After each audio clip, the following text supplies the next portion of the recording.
Welcome back to CNN Student News. I'm Carl Azus at the CNN Center. We're happy to see you this May 18th. First up, U.S. government officials say they've captured intelligence on how the ISIS terrorist organization works, how it communicates, and how it earns money. It's the result of an overnight raid by U.S. Special Forces troops in an ISIS-occupied building in eastern Syria. It happened over the weekend. The U.S. mission was to capture Abu Sayyaf, an ISIS commander.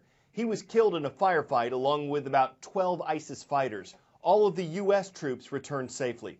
President Obama authorized the raid. Analysts say it did put U.S. boots on the ground, meaning U.S. forces were in direct combat with ISIS fighters. That's something the president said last year he would not do. A U.S. military official says this kind of raid is likely to happen again. The ground operation was led by the Army's Delta Force, who entered the target area on Black Hawk helicopters and a V-22 tilt-rotor Osprey. After landing, about 24 commandos scrambled off the aircraft, which then took off but hovered overhead. During a firefight, ISIS fighters defended the multi-story building from inside and outside positions. But Special Forces were able to get close to the building and blow a hole in its side. They went in, encountered ISIS fighters, and there were more gunshots and reports of hand-to-hand combat. The ISIS combatants apparently tried to use human shields, but U.S. troops managed to kill the fighters without hurting the women and children. ISIS commander Abu Sayyaf was killed in the raid, but Delta Force was able to capture and leave with his wife Sayyaf and an unidentified Yazidi woman who they rescued, along with collected communications gear.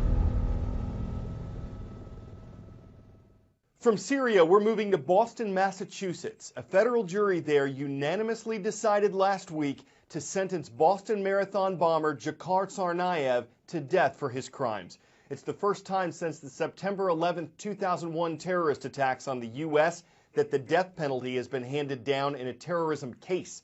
A CNN legal analyst says he expects Tsarnaev's lawyers to appeal the sentence and that process could take years. But he does expect the death penalty eventually will be carried out. One thing that makes it so hard to get around Nepal after a series of earthquakes there is the terrain of the country itself. It's mountainous. There are a lot of villages that are hard to reach, and aid workers from all over the world are taking risks to help. The Nepalese military says it found a U.S. Marine Corps helicopter that crashed last week while helping with relief efforts. Officials don't know yet what caused the accident.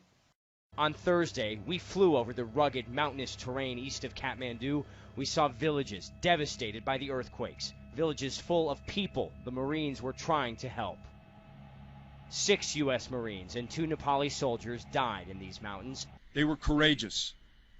They were selfless individuals dedicated. Their commander pledging to continue the humanitarian mission and learn why the Marine chopper went down. Their families beginning to share their stories. Lance Corporal Jake Hugg from Phoenix, Arizona, was a combat photographer. His cousin tells CNN affiliate KTVK. Hugg was documenting the earthquake relief efforts. My name is Captain Lukasevich, and we stand with Nepal. Captain Dustin Lukasevich was just featured in this Defense Department video describing the U.S. mission. So we were able to deliver some rice, potatoes, and tarps out to smaller villages just east of Kathmandu, areas that are more difficult to get to via any sort of ground transportation. These men and the others added to a growing list of earthquake-related casualties. 8 heroes who gave their lives for the people of Nepal. Will Ripley, CNN, Kathmandu, Nepal. From Nepal, we're headed to the African nation of Burundi. It's a republic that's landlocked and small. It has a population of about 10.4 million people, and it has a high poverty rate, with an estimated 68% of Burundians living below the poverty line. A civil war that lasted for 12 years decimated the country. The conflict ended in 2005, but after protests, violence, and a failed attempt to overthrow Burundi's president, some residents are afraid fighting will spread once again. The tension has to do with upcoming elections. They're scheduled for June, and there's controversy over who's on the ballot. More than 100,000 people have fled their homes, many women and children, as the violence spikes in Burundi. And the United Nations warns that this number will only swell if the fighting continues. Burundi is a small East African nation, roughly the size of the US state of Maryland. And while the fighting so far has been contained to the capital, Bujumbura, people are still terrified of the fallout.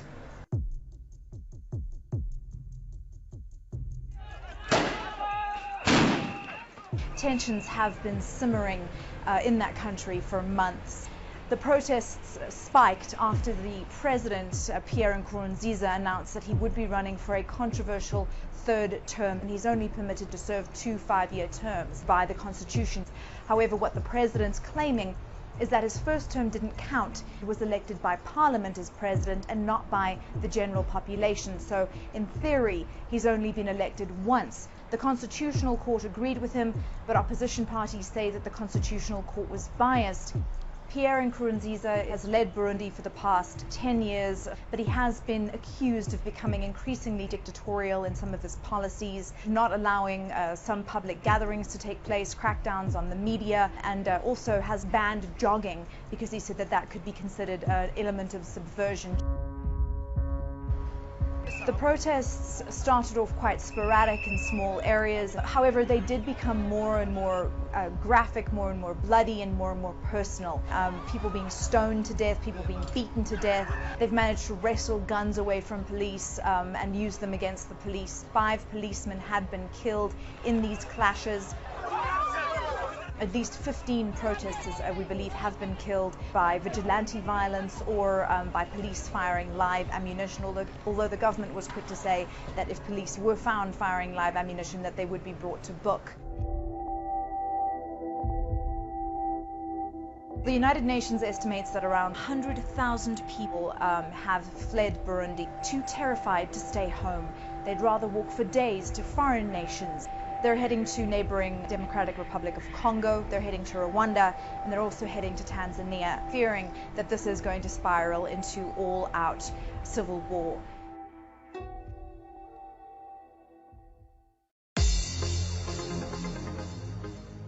Today's roll call starts in the East Coast and works its way west to Paris.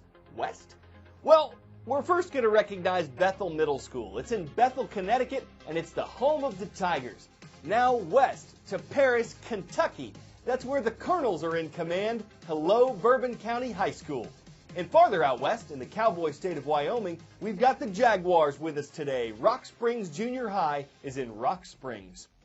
Horse racing enthusiasts and historians are keeping an eye on American Pharoah. That's the name of a horse. He won 2 very big races recently, the Kentucky Derby on May 2nd and the Preakness Stakes on Saturday.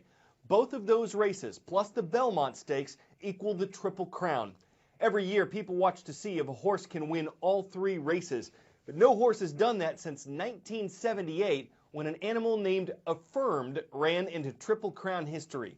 Will American Pharoah be the first in 37 years? We'll know on June 6th when he runs in the Belmont, the longest of the 3 classic races.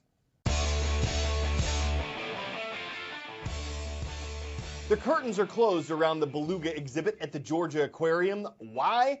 So a new mother and her calf can bond in privacy. Beluga births in captivity are rare. The aquarium says the early stages of life are delicate. So though the 2 are off display to the public, they're being